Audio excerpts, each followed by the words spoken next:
పార్థాయ ప్రతిబోధిత మల్లేంద్ర ఇదిగో అన్న పత్తి ఇయ్యాల కాకపోతే రేపు ఏరచ్చు. ఇయ్యాల 31st. ఈ 31st పోతే మళ్ళా సంవత్సరం దాకా రాదు. ఇయ్యాల దావత్ చేసుకుందాం. అవునే అన్న, మాకు సొంత అన్న ఉంటే మాకు దావత్ ఇవ్వకపోవునా? ఇవాళ 31st కదనే, మా అందరికి నువ్వే దావత్ ఇయ్యే.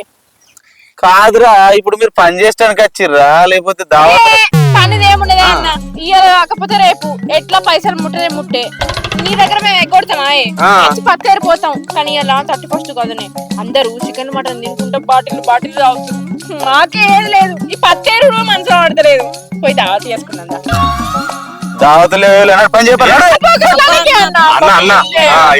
పాపం పోరాళ్ళు చూడాలి, చూడు ఎంత గోసలు అడుగుతారు. లేవురా